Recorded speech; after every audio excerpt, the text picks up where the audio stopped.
Episode 31 to 40। अध्याय 31। सेनापति की हवेली बनाम परलोक से आई सौतेली बहन, भाग 30 समाप्त। उस दिन हम पर हमला करने वाले हमलावरों के दो अलग अलग समूह थे। ये स्पष्ट था कि उस दिन आर्यन को निशाना बनाने वाले हमलावरों का गुट उस गुट से अलग था जो गौरी की जान लेने आया था। पहले गुट का लक्ष्य आर्यन था, जबकि दूसरे का निशाना निश्चित रूप से गौरी थी।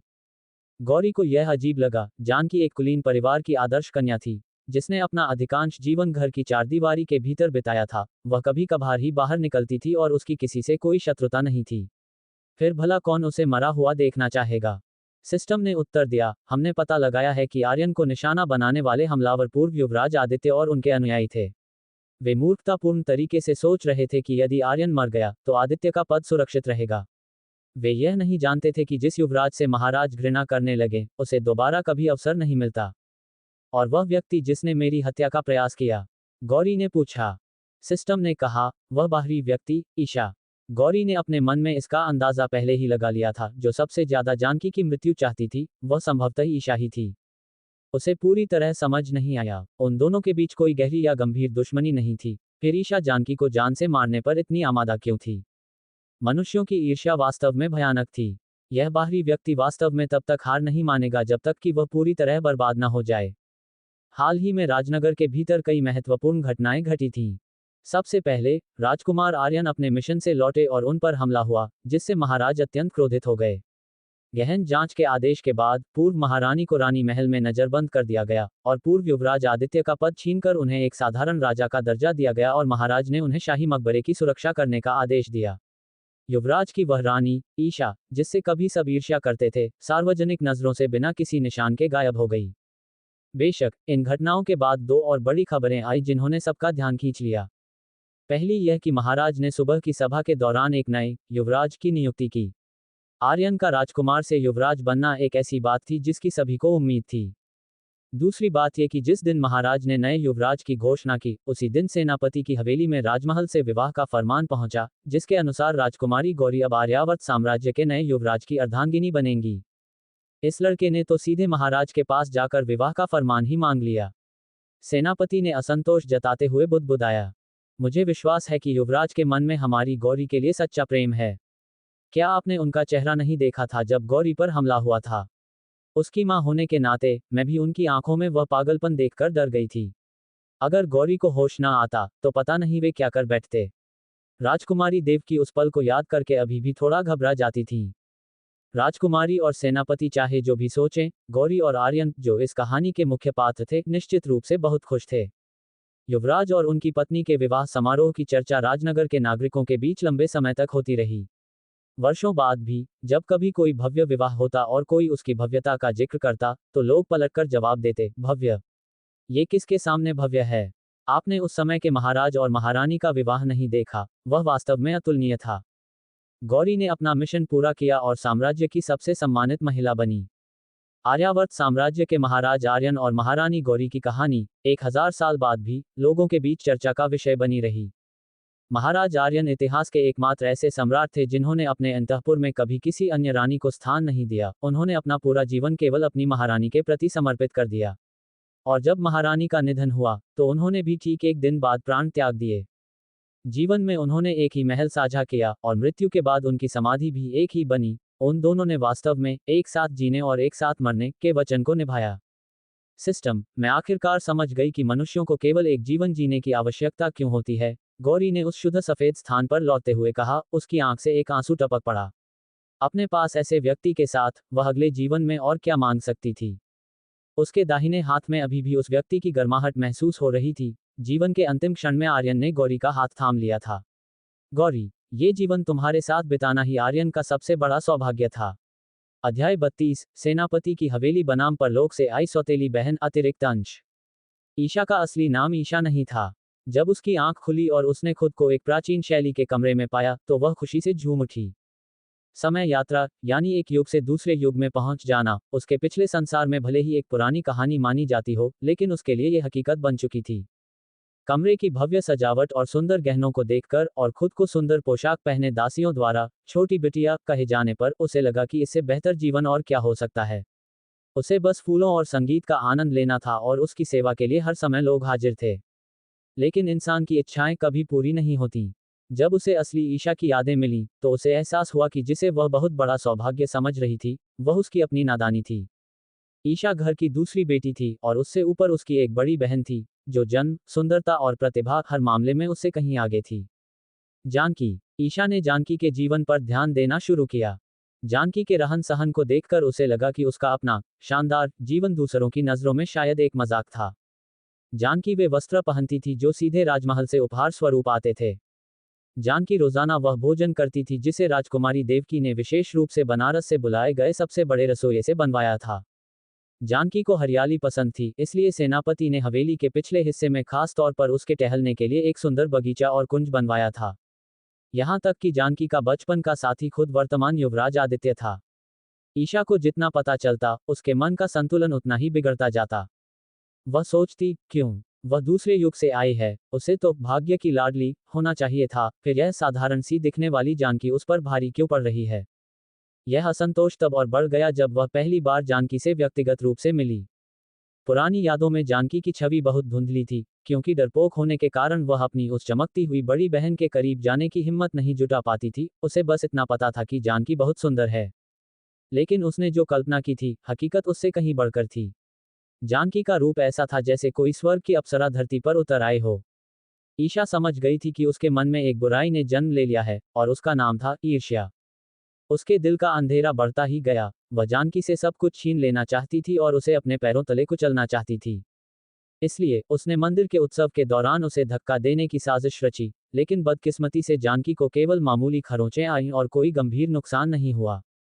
बाद में उसने जानबूझकर युवराज आदित्य को लुभाना शुरू किया। उसे देखते ही वह समझ गई थी कि आदित्य जैसा पुरुष किसी सुंदरी के आकर्षण को ठुकरा नहीं पाएगा। जैसा कि उम्मीद थी, थोड़ी सी चालाकी से ही युवराज बिना सोचे समझे उसके जाल में फंस गया। लेकिन चीजें वैसी नहीं हुई जैसा उसने सोचा था। आखिर जानकी को इन सब बातों से कोई फर्क क्यों नहीं पड़ा। ईशा युवराज की पत्नी तो बन गई, लेकिन जानकी, वह अब पूरे इलाके की मालकिन और एक सम्मानित राजकुमारी बन चुकी थी। वह भी उससे आगे नहीं निकल पाई थी। नतीजतन ईशा का मानसिक संतुलन बिगड़ने लगा। वह सोचती कि जानकी इतनी भाग्यशाली कैसे हो सकती है। घोड़े की टक्कर से जानवर मर गया, लेकिन वह सुरक्षित बच गई। और उसका अपना चेहरा, ईशा को लगा कि जानकी ने बदला लेने के लिए ये किया होगा। उसके अलावा और कौन इतना क्रूर होगा जो उसके चेहरे को इस तरह जहरीला बना दे। वह जानकी को बुरा मानती रही, लेकिन उसने कभी अपनी गलतियों पर विचार नहीं किया। युवराज का पद खतरे में था, और वह खुद लोगों के बीच हंसी का पात्र बन गई थी। ईशा ने सोचा, अगर मैं बर्बाद हो रही हूं, तो सब साथ में ही बर्बाद होंगे। अंत में उसे वह खबर मिल ही गई जिसका उसे इंतजार था। राजकुमारी जानकी पर हमला हुआ था और वह मरणासन अवस्था में बेहोश पड़ी थी। अफसोस, इससे पहले कि वह उसकी मृत्यु की पुष्टि कर पाती, महाराज का अंतिम संदेश मृत्यु दंड उसके पास पहुंच गया। जानकी, मैं परलोक में तुम्हारा इंतजार करूंगी। उसने एक मुस्कान के साथ अपनी आंखें बंद कर लीं। अध्याय 33, कुलीन युवती बनाम पुनर्जन्म लेने वाली दत्तक पुत्री भाग 1। राजनगर के अंतर्राष्ट्रीय हवाई अड्डे पर भारी शोर शराबा था। हर दिन अलग अलग शहरों और परिवेश के लोग यहां से जल्दबाजी में गुजरते हैं। वहां से गुजरने वाले कई यात्रियों की नजरें बार बार एक ही दिशा की ओर मुड़ रही थीं। वहां सूट पहने एक व्यक्ति खड़ा था। उसका काले रंग का सूट उसके सुगठित शरीर पर पूरी तरह जंच रहा था। उसके आकर्षक चेहरे पर हल्की सी चिंता की लकीरें थीं और उसकी नजरें हवाई अड्डे के एक खास हिस्से पर जमी हुई थीं। साफ था कि वह किसी का इंतजार कर रहा था। कुछ महिलाएं, जिन्हें कहीं पहुंचने की जल्दी नहीं थी, पास ही खड़ी हो गईं। वे ये जानने के लिए उत्सुक थीं कि आखिर वह कौन होगा जिसके लिए इतना प्रभावशाली व्यक्ति यहां खड़ा होकर इंतजार कर रहा है। जल्द ही उन्हें जवाब मिल गया। उस व्यक्ति की आंखों में अचानक चमक आ गई। उसके गंभीर चेहरे पर तुरंत कोमलता छा गई और वह तेजी से आगे बढ़ा। सिया, भीड़ के बीच खड़ी गौरी ने अनजाने में ऊपर देखा और उस आदमी को अपनी ओर आते पाया। वह उस आदमी को देख रही थी, और आसपास के लोग उसे देख रहे थे। चूंकि वह सफर कर रही थी, सिया ने साधारण से कपड़े पहने थे, हल्के हरे रंग की एक सुंदर फ्रॉक जो उसके व्यक्तित्व पर खूब खिल रही थी। बड़े धूप के चश्मे ने उसके आधे चेहरे को ढक रखा था और उसके भूरे लहरदार बाल उसके रूप में एक अलग ही आकर्षण जोड़ रहे थे। पतली कमर, लंबी कद काठी और निखरा हुआ रंग, यही सिया की सच्ची पहचान थी। बड़े भैया, सिया ने अपने भाई को देखकर एक बड़ी सी मुस्कान दी और बिना किसी हिचकिचाहट के अपना सामान उन्हें पकड़ा दिया। सागर ने अपनी बहन को प्यार भरी नजरों से देखा और खुशी खुशी उसका सामान उठाने वाले की भूमिका स्वीकार कर ली। उनकी आंखों में वह ममता भरी चमक देखकर उनकी कंपनी के कर्मचारी निश्चित रूप से हैरान रह जाते और सोचने लगते कि क्या उनके जनरल मैनेजर पर किसी का साया है। बड़े भैया, क्या मयंक भैया नहीं आए? सिया ने पूछा, जो अब गौरी की भूमिका में थी।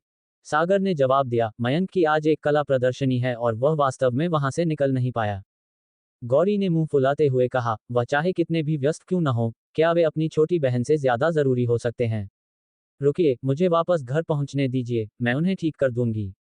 गौरी, सिया के किरदार में एक लाड़ प्यार से पली बड़ी छोटी राजकुमारी की तरह लग रही थी।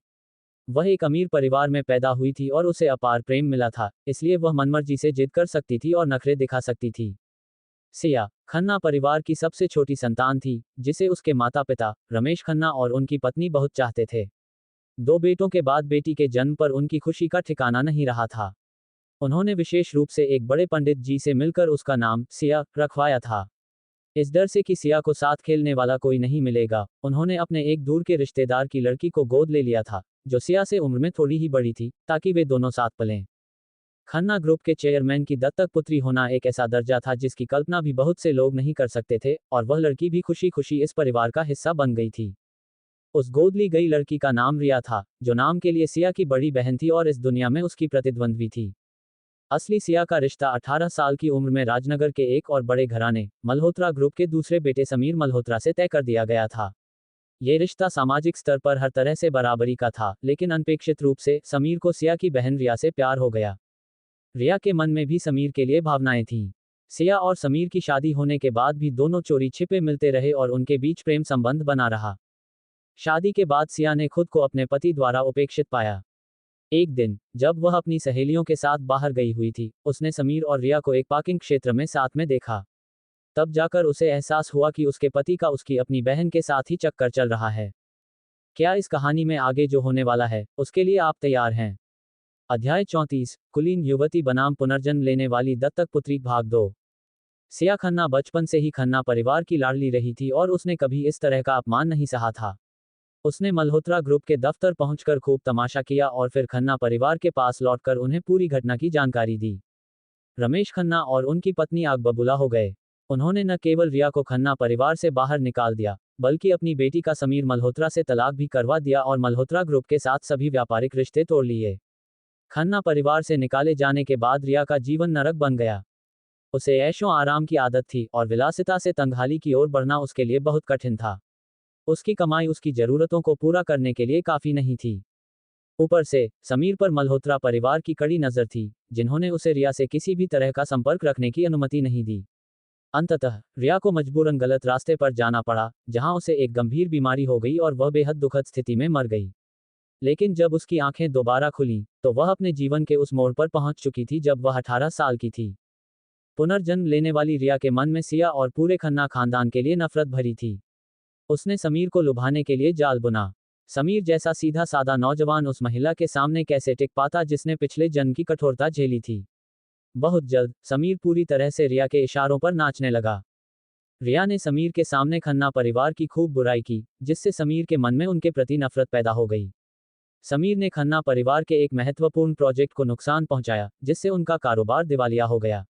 रमेश खन्ना और उनकी पत्नी की विदेश यात्रा के दौरान एक विमान दुर्घटना में मृत्यु हो गई। बड़ा भाई सागर एक बार में कुछ पियक्कड़ों के साथ हुई झड़प में मारा गया, और दूसरा भाई मयंक, जो कला की दुनिया में डूबा रहता था, उस पर साहित्यिक चोरी का झूठा आरोप लगाया गया, जिससे तंग आकर उसने आत्महत्या कर ली। सिया, जो कभी राजकुमारी की तरह रहती थी, अब भारी कर्ज के बोझ तले दबी एक मामूली कर्मचारी बन गई थी। लेकिन रिया को इतने से भी संतोष नहीं हुआ। उसने एक गुंडे को भेजकर सिया का अपमान करवाया, जिससे दुखी होकर सिया ने अपनी जान दे दी। इधर रिया और समीर ने सबकी शुभकामनाओं के बीच धूमधाम से शादी कर ली। गौरी सिया के शरीर में इसीलिए आई थी ताकि वह रिया के पुनर्जन्म के कारण बदली हुई दुनिया को फिर से ठीक कर सके। असलियत में समीर से तलाक के बाद भी सिया खन्ना परिवार की चहेती बनी रही थी और उसने अपना पूरा जीवन गौरव और खुशहाली के साथ बिताया था। सिस्टम से पूरी कहानी जानने के बाद गौरी के मन में रिया के प्रति एक अजीब सी घृणा पैदा हो गई। खन्ना परिवार ने रिया के साथ कभी कोई भेदभाव नहीं किया था। उसे सिया के बराबर ही कपड़े, भोजन, रहने की जगह और घूमने फिरने की सुविधा दी गई थी। इसके बदले रिया ने क्या किया?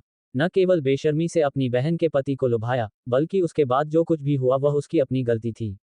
फिर भी अपने पुनर्जन्म के बाद उसने खन्ना परिवार को अपना सबसे बड़ा दुश्मन मान लिया और पूरे परिवार को तबाह कर दिया। गौरी का मिशन खन्ना परिवार की रक्षा करना, रिया के धोखे को सबके सामने लाना और सिया को धोखा देने वाले समीर मल्होत्रा को उसकी सही जगह दिखाना था। सागर अपनी बहन को गाड़ी से खन्ना परिवार के मुख्य बंगले पर ले आया। बिटिया वापस आ गई हैं। गेट पर इंतजार कर रहे मुनीम जी ने तुरंत सागर की कार पहचान ली। जैसे ही गौरी कार से उतरी, एक कुलीन महिला ने उसे गले लगा लिया। मेरी प्यारी सिया, 1 साल से तुम्हें नहीं देखा, तुम और भी सुंदर हो गई हो, उस महिला ने गौरी को ध्यान से देखते हुए कहा, लेकिन तुम थोड़ी कमजोर लग रही हो। इस बार तुम कहीं नहीं जा रही हो, है ना? माँ रोज तुम्हारे लिए सूप बनाएगी, मुझे मेरी सिया को फिर से तंदुरुस्त करना है। गौरी ने उस महिला की ओर देखा, जिनका नाम माया खन्ना था और वे सिया की माँ थीं। माया जी की उम्र 50 के करीब थी, लेकिन उन्होंने अपनी गरिमा और सुंदरता को बहुत अच्छे से बनाए रखा था। माँ, क्या आप मुझे खिला खिलाकर गोल मटोल बनाने का इरादा रखती हैं? गौरी ने मासूमियत से कहा, जिसे सुनकर सब हंस पड़े। पिताजी। गौरी फिर माया जी के बगल में खड़े व्यक्ति की ओर मुड़ी, जो उसके पिता रमेश खन्ना थे। कहानी जानने के बाद गौरी को पता था कि अपनी बेटी को प्यार करने के मामले में रमेश जी अपनी पत्नी से कम नहीं थे, बस एक पुरुष होने के नाते वे अपनी भावनाएं खुलकर व्यक्त नहीं कर पाते थे। वह आगे बढ़ी और धीरे से अपने पिता को गले लगा लिया। पिताजी, मैंने आपको बहुत याद किया। अध्याय 35, कुलीन युवती बनाम पुनर्जन्म लेने वाली दत्तक पुत्री, भाग 3। सिया हमेशा से विदेश में रहकर पढ़ाई कर रही थी। मात्र 17 साल की उम्र में ही उसने 2 स्नातक डिग्रियां, डबल ग्रेजुएशन हासिल कर ली थीं। मयंक भैया तो अपनी कला प्रदर्शनी में गए हैं, पर दीदी कहाँ हैं? गौरी ने पूछा। रिया का नाम सुनते ही माया जी के माथे पर सिलवटें आ गईं। पता नहीं रिया को पिछले कुछ समय से क्या हो गया है। वह हमेशा रहस्यमयी बनी रहती है, कभी कभी तो रात को घर भी नहीं आती। आखिरकार उन्होंने इस बच्ची को 10 साल से भी ज्यादा समय तक पाला था। माया जी सचमुच रिया की परवाह करती थीं। गौरी ने मन ही मन सोचा, रिया इस समय समीर मल्होत्रा के साथ भावनाओं का आदान प्रदान करने में व्यस्त है, जाहिर है उसके पास घर आने का समय नहीं होगा। दरअसल रिया का पुनर्जन्म हुआ था। वह सिया से 1 साल बड़ी थी, अभी 18 की हुई थी और पिछले महीने ही उसे अपने पिछले जीवन की यादें वापस मिली थीं। सिया। तभी पीछे से एक आवाज आई और इससे पहले कि गौरी मुड़ती, किसी ने उसे जोर से गले लगा लिया। यह मयंक था, उसका दूसरा भाई। अपने गंभीर और शांत बड़े भाई सागर के विपरीत, मयंक पूरी तरह से एक जोशीला इंसान था। शायद एक कलाकार होने के नाते इतना उत्साही रहकर ही वह अपनी कला के लिए प्रेरणा ढूंढ पाता था। गौरी ने मुस्कुराते हुए अपने परिवार की ओर देखा और मन ही मन कसम खाए, इस जीवन में वह उस औरत रिया को, इतने प्यारे परिवार को बर्बाद नहीं करने देगी। माँ, पिताजी, मैं आ गई। रिया ने अंदर कदम रखा और लिविंग रूम में बाकी लोगों को देखा। सागर भैया, मयंक भैया। रिया की नजरें सोफे पर बैठे एक और व्यक्ति पर जाकर रुकीं। छोटी बहन, तुम वापस आ गई। रिया ने अपने भीतर उबल रही नफरत को बड़ी मुश्किल से दबाया और मुस्कुराते हुए उसे पुकारा। गौरी धीरे से मुड़ी और दोनों की नजरें आपस में टकराईं। गौरी ने रिया को गौर से देखा, उसने एक टाइट शर्ट पहनी थी और मात्र 18 की उम्र में ही उसका व्यक्तित्व काफी आकर्षक था। नीचे पहनी हुई डेनिम शॉर्ट्स उसकी लंबी कद काठी को बखूबी निखार रही थी। हालांकि उसकी सुंदरता सिया के बेदाग रूप के सामने कुछ भी नहीं थी, फिर भी वह पुरुषों को अपनी ओर आकर्षित करने के लिए काफी थी। रिया भी सिया को देख रही थी। सिया के बारे में उसकी धारणा पिछले जन्म की यादों पर आधारित थी, जब शादी के बाद सिया एक परिपक्व और बेहद खूबसूरत महिला बन चुकी थी, जिसकी खूबसूरती किसी को भी दीवाना बना सकती थी। 17 साल की उम्र में वह यादों के मुकाबले थोड़ी अलग थी। उसकी त्वचा बर्फ जैसी साफ और कोमल थी, जिससे साफ पता चलता था कि वह ऐशो आराम और बिना किसी मेहनत के पली बड़ी है। रिया खुद भी उसी विलासिता में पली थी, लेकिन वह कभी सिया जैसी कोमल त्वचा नहीं पा सकी थी। ऐसा लगता था जैसे कुछ चीजें जन्मजात ही होती हैं। वर्तमान सिया के चेहरे पर अभी भी मासूमियत थी, लेकिन उसके नैन नक्श पूरी तरह निखर चुके थे। उसकी आंखों में वह गर्व और आत्मविश्वास साफ झलक रहा था, जो ये बताता था कि वह सबकी चहेती एक छोटी राजकुमारी है। रिया को सिया की इसी मासूमियत और गर्व से सबसे ज्यादा नफरत थी। वह हमेशा ऐसी ही थी, उसे कभी किसी चीज के बारे में सोचने की जरूरत नहीं पड़ी। खन्ना परिवार ने उसे इतनी सुरक्षा में रखा था कि उसके लिए हर चीज का ख्याल पहले ही रख लिया जाता था, जिससे वह हमेशा अपने महल की एक बेफिक्र राजकुमारी बनी रह सकती थी। मैंने 1 महीने पहले ही घर पर बता दिया था कि मैं वापस आ रही हूँ, दीदी, आपको पता ही नहीं चला। गौरी ने नाखुश होकर मुंह फुलाया और आधे मजाक में अपनी शिकायत दर्ज कराई। रिया मन ही मन मुस्कुराई। पिछला पूरा महीना वह अपने पिछले जन्म की यादों को सुझाने में इतनी उलझी हुई थी कि उसे यह याद रखने का समय ही नहीं मिला कि सिया कब वापस आ रही है। सिया तो ऐसी ही थी, बस देश वापस आने जैसी छोटी सी बात पर भी वह चाहती थी कि पूरा परिवार उसे लेने पहुंचे। अध्याय 36, कुलीन युवती बनाम पुनर्जन्म लेने वाली दत्तक पुत्री भाग 4। बड़े भैया, अब मुझे और कुछ नहीं देखना, गौरी ने सागर खन्ना का हाथ पकड़ते हुए लाड से कहा। तुम खन्ना ग्रुप की एक बड़ी हिस्सेदार हो, कम से कम तुम्हारे नीचे काम करने वाले लोगों को तो पता होना चाहिए कि तुम कौन हो, सागर ने स्पष्ट शब्दों में कहा। रमेश खन्ना और उनकी पत्नी अपनी बेटी को जान से ज्यादा चाहते थे। उन्होंने खन्ना ग्रुप के 20% शेयर सिया के नाम कर दिए थे। सिया को व्यापार में कोई दिलचस्पी नहीं थी, और न ही उसके माता पिता का इरादा उसे एक व्यवसायी महिला बनाने का था। उन शेयरों से मिलने वाला लाभांश ही सिया के लिए जीवन भर एक राजकुमारी की तरह रहने के लिए काफी था। खन्ना ग्रुप का मुख्यालय राजनगर के बीचों बीच एक व्यापारिक गगनचुंबी इमारत में स्थित था। नई रिसेप्शनिस्ट ने अपनी पेशेवर मुस्कान के साथ जनरल मैनेजर को लिफ्ट में जाते हुए देखा और फिर उत्साह से अपनी सहयोगी से कहा, बाप रे, हमारे जनरल मैनेजर कितने आकर्षक हैं। लेकिन उनके साथ वह लड़की कौन है? वह कितनी कम उम्र की और कितनी सुंदर लग रही है। उसने हमेशा गंभीर रहने वाले हमारे मैनेजर साहब को भी मुस्कुराने पर मजबूर कर दिया। कहीं वह उनकी मंगेतर तो नहीं? दूसरी लड़की ने आईने में अपना मेकअप चेक किया और अपनी सहयोगी की बात पर हंसते हुए कहा, मंगेतर कैसी? क्या तुमने सुना नहीं कि हमारे मैनेजर साहब की एक बहन भी है? नई रिसेप्शनिस्ट ने उलझन में पूछा, पर क्या मैनेजर साहब की बहन कुछ दिन पहले कंपनी नहीं आई थी? कुछ दिन पहले रिया कंपनी आई थी। एक पुरानी कर्मचारी ने मुस्कुराते हुए कहा, एक सगी बेटी है और दूसरी गोद ली हुई। अब तुम खुद सोचो कि असली बहन कौन होगी। रमेश खन्ना और उनकी पत्नी ने कभी यह बात नहीं छिपाई थी कि रिया उनकी गोद ली हुई बेटी है, इसीलिए जब मल्होत्रा ग्रुप अपने परिवार के लिए बहू चुन रहा था, तो उन्होंने कभी रिया के नाम पर विचार नहीं किया। तुम्हारे जनरल मैनेजर के साथ वह लड़की कौन है? सूट पहने एक व्यक्ति, जिसके व्यक्तित्व से एक रौब झलक रहा था, सागर की बांह पकड़े गौरी को शांत नजरों से देख रहा था। वहां खड़े जनसंपर्क प्रबंधक ने चैन की सांस ली, उसे मल्होत्रा एंटरप्राइज के इस छोटे मालिक की खातिरदारी के लिए नियुक्त किया गया था। इस आदमी का दबदबा इतना डरावना था कि अच्छे भलों की सांस फूल जाए। मल्होत्रा एंटरप्राइज के मालिक को किसी और चीज में ध्यान भटकाते देख प्रबंधक को थोड़ी राहत मिली और उसने जल्दी से उत्तर दिया, वह हमारे चेयरमैन की छोटी बेटी और जनरल मैनेजर की बहन है, मिस सिया खन्ना। सिया खन्ना। आर्यन मल्होत्रा ने अपने मन में इस नाम को कई बार दोहराया। उसे सिया को देखकर एक अजीब सी जान पहचान का एहसास हुआ। लेकिन गौर करने पर उसे यकीन हो गया कि वह उससे पहले कभी नहीं मिला था। थोड़ा और याद करने पर उसे ध्यान आया, क्या खन्ना ग्रुप की सिया वही लड़की नहीं थी जिसके साथ उसके परिवार वाले रिश्ते की बात कर रहे थे? तो क्या वह समीर मल्होत्रा की होने वाली पत्नी थी? न जाने क्यों, इस बात को सोचते ही आर्यन को थोड़ी झुंझलाहट महसूस हुई। उसे लगा कि मौजूदा काम खत्म करने के बाद उसे थोड़े आराम की जरूरत है। आर्यन ने अपनी इस चिड़चिड़ाहट का कारण जरूरत से ज्यादा काम को मान लिया।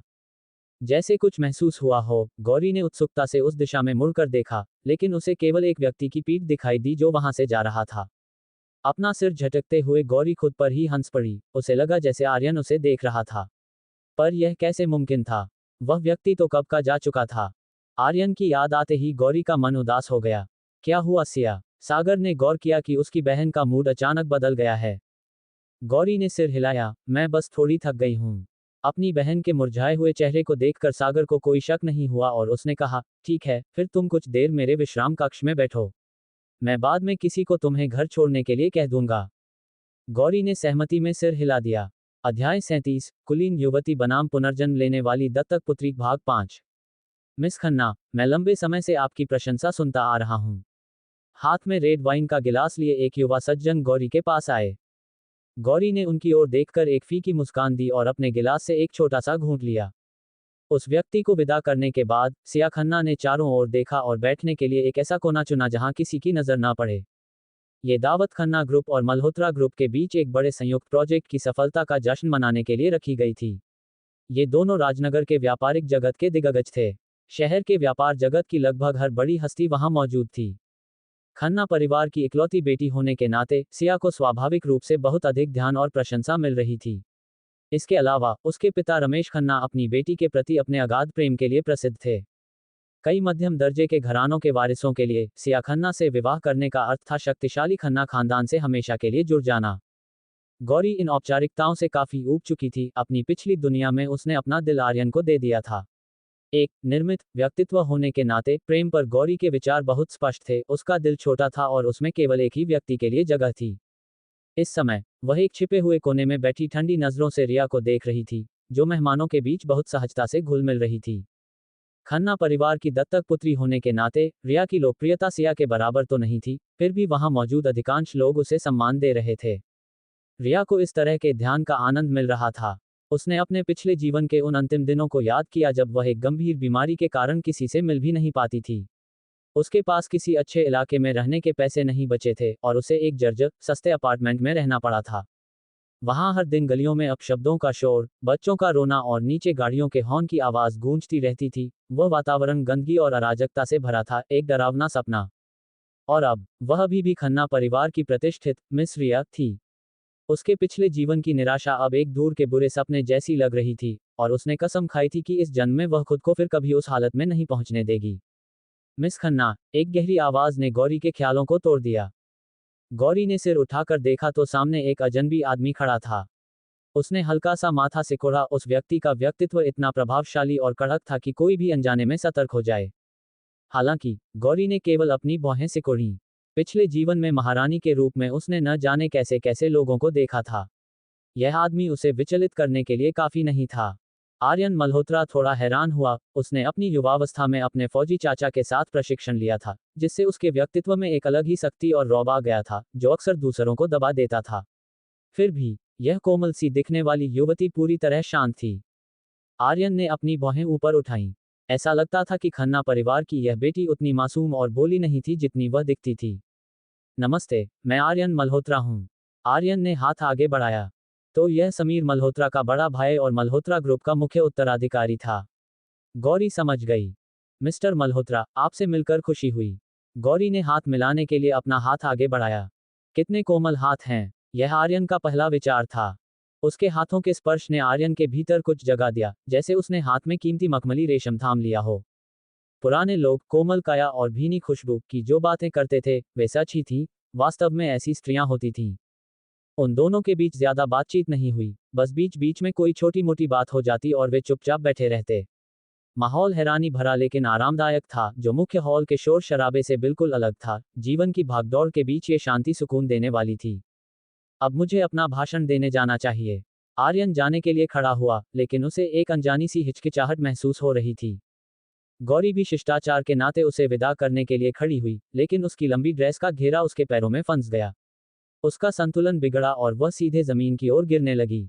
संभल कर, गौरी एक चौड़े और मजबूत कंधों वाले सीने से जा टकराई और उसी समय कमल की एक जानी पहचानी खुशबू उसकी नाक तक पहुंची। अध्याय 38, कुलीन युवती बनाम पुनर्जन्म लेने वाली दत्तक पुत्री, भाग 6। मिस खन्ना। जब आर्यन मल्होत्रा ने उन्हें पुकारा, तब जाकर गौरी उस जानी पहचानी खुशबू के सम्मोहन से बाहर निकली।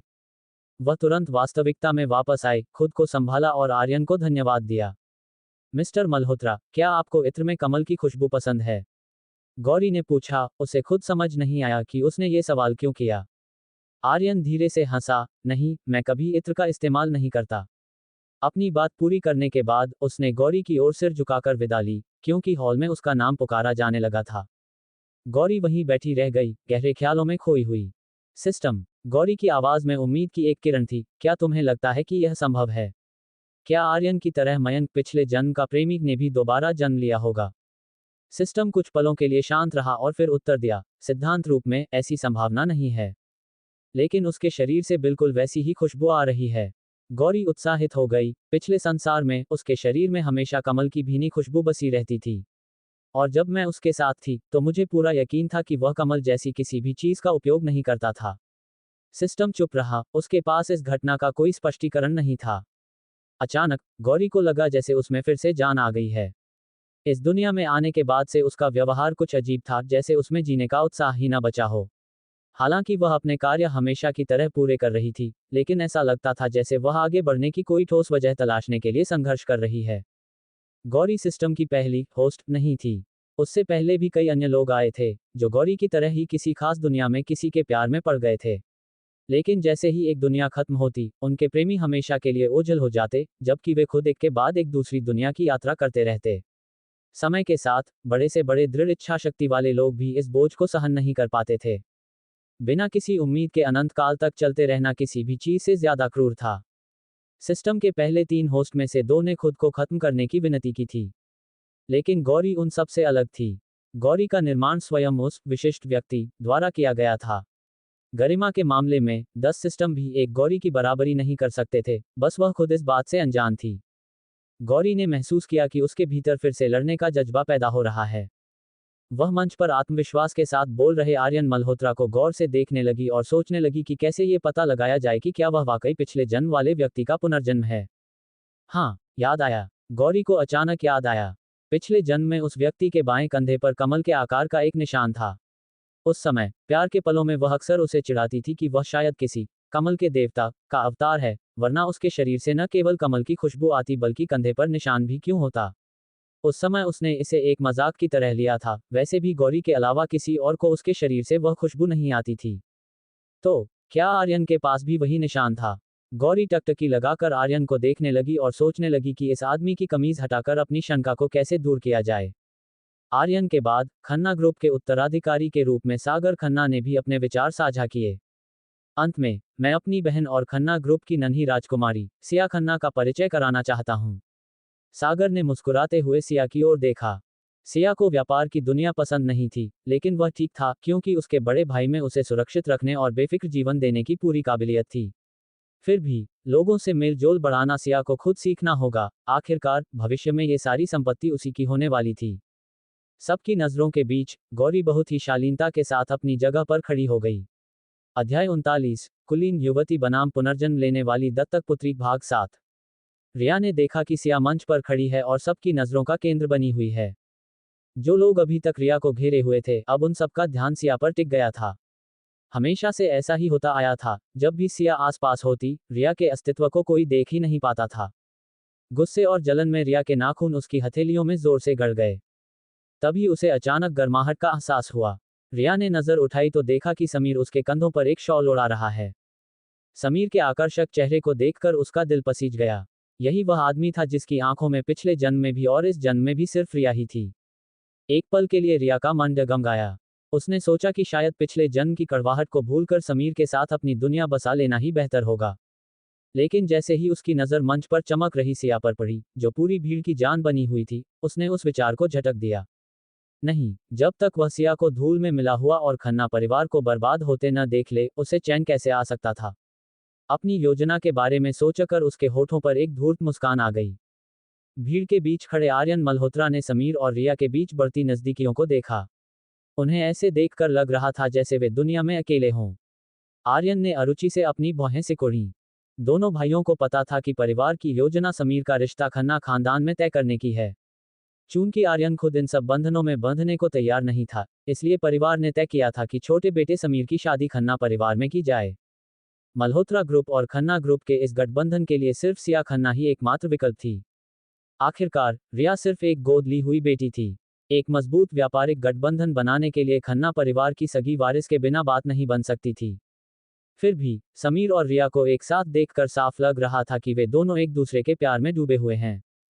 आर्यन ने मंच पर खड़ी सिया को देखा, जो किसी सफेद हंस की तरह सुंदर और शालीन लग रही थी। उन्हें महसूस हुआ कि उनका भाई, जो पहले से ही उसकी बहन के साथ प्रेम संबंध में था, किसी भी तरह से सिया के लायक नहीं था। सिया जैसी महिला को ऐसा जीवनसाथी मिलना चाहिए जो उसे पूरे दिल से चाहे। वह दुनिया के सबसे बेहतरीन प्रेम की हकदार थी। आर्यन ने अपना सिर झटक दिया। उन्हें खुद पर हैरानी हुई कि पिछले कुछ दिनों से उनके मन में इस तरह के अजीब और असामान्य विचार क्यों आ रहे हैं। गौरी मंच से नीचे उतरी। उसे थोड़ी प्यास महसूस हो रही थी, तभी पास से गुजर रहे एक वेटर से उसने शैंपेन का एक गिलास लिया और एक घूंट भरा। उसकी नजरें अनजाने में आर्यन मल्होत्रा को ढूंढ रही थीं, लेकिन उसे पता चला कि वह व्यक्ति वहां से जा चुका था। क्या वह जल्दी निकल गया? अचानक उसे सब कुछ उबाऊ लगने लगा। उसने तय किया कि वह अपनी पुरानी जगह पर बैठकर दावत खत्म होने का इंतजार करेगी और फिर बड़े भाई के साथ घर लौट जाएगी। इतनी गर्मी क्यों लग रही है? गौरी को बैठे हुए अभी कुछ ही समय हुआ था कि उसे हवा का तापमान बढ़ता हुआ महसूस हुआ। ये सही नहीं है। इतने बड़े आलीशान होटल में ऐसी गलती होना नामुमकिन था। गौरी को तुरंत समझ आ गया कि समस्या होटल के साथ नहीं, बल्कि उसके खुद के साथ है। उसे अनजाने में कोई नशीली चीज दे दी गई थी। पिछली बातों को याद करने पर उसे एहसास हुआ कि मंच से उतरने के बाद वेटर से लिया गया वह शैंपेन का गिलास ही एकमात्र वजह हो सकता था। वही गिलास अब उसके सामने मेज पर रखा था। धत तेरे की! गौरी ने अपनी लापरवाही को कोसा। उसे अपने शरीर के भीतर एक असहनीय गर्मी महसूस होने लगी। वह तेजी से वॉशरूम की ओर बढ़ी। वह इस भरे हुए हॉल में अपना आपा नहीं खो सकती थी। वहीं पास ही में रिया लोगों के साथ हंसते बोलते हुए अपनी तिरछी नजरों से देख रही थी कि सिया लड़खड़ाते कदमों से वॉशरूम की तरफ जा रही है। रिया के होठों पर एक रहस्यमयी मुस्कान तैर गई। उसने अपने साथ खड़े लोगों से माफी मांगी और एक तरफ जाकर अपना फोन निकाला। हेलो, तुम अब अंदर आ सकते हो। अध्याय 40 कुलीन युवती बनाम पुनर्जन्म लेने वाली दत्तक पुत्री भाग 8। गौरी वॉशबेसिन के सामने खड़ी थी और अपने चेहरे पर ठंडे पानी के छींटे मार रही थी। पर यह सब बेकार था। अपने भीतर बढ़ती हुई गर्मी को महसूस करते हुए उसने अपना फोन निकाला। वह अपने बड़े भाई को फोन करके तुरंत घर ले जाने के लिए कहना चाहती थी। उसके शरीर में मची उथल पुथल की वजह से उसके हाथ कांप रहे थे। कई बार कोशिश करने के बाद उसने फोन का लॉक खोला और सागर भैया का नंबर ढूंढ ही रही थी कि तभी किसी ने उसके हाथ से फोन छीन लिया। गौरी ने नजर उठाई तो सामने एक अनजान आदमी का चेहरा था। एक अनजाने डर ने उसे जकड़ लिया। उसने पूरी हिम्मत जुटाकर कड़क आवाज में कहा, तुम क्या चाहते हो? मेरा फोन अभी वापस करो। वह आदमी लालची नजरों से गौरी के चेहरे को देख रहा था। उसे उसके मालिक का फोन आया था जिसने बताया था कि शिकार होटल की 29वीं मंजिल के वॉशरूम में है। उसका काम बस उसे वहां से ले जाना था और फिर आगे। भले ही वह अपने इरादों में पूरी तरह सफल न होता, लेकिन अगर ये लड़की सबके सामने बदहवास हालत में दिख जाती तो भी उसका मिशन पूरा हो जाता। इससे उसे एक मोटी रकम मिलने वाली थी। गौरी ने उस आदमी के हाव भाव बिगड़ते देखे तो उसके मन में खतरे की घंटी बज गई, लेकिन बदकिस्मती से यहाँ की दीवारें ऐसी थीं कि चिल्लाने पर भी बाहर किसी को आवाज नहीं सुनाई देती। उसने सख्ती से कहा, जिसने भी तुम्हें यहाँ भेजा है, उसने यकीनन तुम्हें यह नहीं बताया होगा कि मैं कौन हूँ। मैं खन्ना ग्रुप की बेटी हूँ। तुम जानते होगे कि खन्ना ग्रुप का रसूख क्या है। अगर आज मुझे यहाँ कुछ भी हुआ तो तुम चाहे कहीं भी छिप जाओ, मेरे पिता और भाई तुम्हें छोड़ेंगे नहीं। वह आदमी एक पल के लिए ठिठका। उसे सचमुच उसकी मालकिन ने इस लड़की की पहचान नहीं बताई थी। खन्ना ग्रुप, अगर यह सच कह रही है तो। उसे हिचकिचाते देख गौरी का हौसला बढ़ा और उसने आगे कहा, अगर तुम अभी यहाँ से चले जाते हो तो मैं वादा करती हूँ कि मैं इस घटना को भूल जाऊंगी। तुम्हारा मालिक तुम्हें जितने पैसे दे रहा है, मैं उससे दोगुना दूंगी। दवा के असर से उसकी सांसें उखड़ रही थीं और शरीर में बिल्कुल ताकत नहीं बची थी। उसे खुद को गिरने से बचाने के लिए वॉश बेसिन का सहारा लेना पड़ रहा था। वह आदमी साफ तौर पर दुविधा में था। गौरी ने अपने मन में सिस्टम को पुकारा, अगर यह आदमी नहीं माना तो क्या तुम मुझे यहाँ से सुरक्षित बाहर निकालने में मदद कर सकते हो? सिस्टम ने तुरंत जवाब दिया, होस्ट आप निश्चिंत रहें। आपके मार्गदर्शक के रूप में बाहरी खतरों से आपकी सुरक्षा सुनिश्चित करना मेरी जिम्मेदारी है। गौरी के पास अब सिस्टम से इस बारे में बहस करने की ऊर्जा नहीं बची थी। नहीं, मैं तुम्हारी बातों में आने वाला नहीं। मुझे पता है तुम अमीर लोग कैसे होते हो। सामने मीठी बातें और पीठ पीछे खंजर। उस आदमी ने अपना मन बना लिया था। अपनी बात खत्म करते ही उसने गौरी की ओर हाथ बढ़ाया। सिस्टम, उस हाथ को करीब आते देख गौरी चिल्लाई। लेकिन सिस्टम से भी तेज कोई और था। एक काली परछाई उनकी ओर लपकी और उस आदमी के चेहरे पर एक जोरदार मुक्का का जड़ा जो गौरी को रोकने की कोशिश कर रहा था। गौरी के आसपास कमल के फूलों की वही जानी पहचानी खुशबू फैल गई। अचानक उसे बहुत बुरा महसूस हुआ। वह मुड़ी और उस व्यक्ति के सीने से लग गई। उसकी आंखों से आंसू बहने लगे। आर्यन मल्होत्रा को जमीन पर दर्द से कराह रहे उस आदमी की कोई परवाह नहीं थी। वह थोड़ा परेशान था और बाहर टहल रहा था। जब वह वॉशरूम की तरफ गया तो उसे एक अजीब सा एहसास हुआ। उसे लगा जैसे कुछ बुरा होने वाला है। बचपन से ही उसकी छठी इंद्री बहुत सटीक थी और इस सहज ज्ञान ने उसे कई मुश्किलों से बचाया था। अपनी अंतरात्मा की आवाज सुनकर आर्यन महिला वॉशरूम की ओर बढ़ा। पहले तो वह अंदर जाने में हिचकिचाया, लेकिन जैसे ही उसका हाथ दरवाजे के हैंडल पर पड़ा, उसे समझ आ गया कि कुछ गड़बड़ है। दरवाजा अंदर से बंद था। इस तरह के वॉशरूम में अंदर अलग केबिन होते हैं, यानी बाहर का मुख्य दरवाजा होटल की मरम्मत के बिना बंद नहीं होना चाहिए था। खतरे को भांपते हुए बिना समय गंवाए आर्यन ने एक लात मारकर दरवाजा तोड़ दिया। फिर उसने वह दृश्य देखा जिसने उसके भीतर क्रोध की ज्वाला जला दी। सिया, जो कुछ देर पहले हॉल में चमक रही थी, उसे एक घटिया आदमी ने घेर रखा था। उस पल आर्यन का खून खौल उठा। वह अपने जीवन में कभी इतना बेकाबू नहीं हुआ था।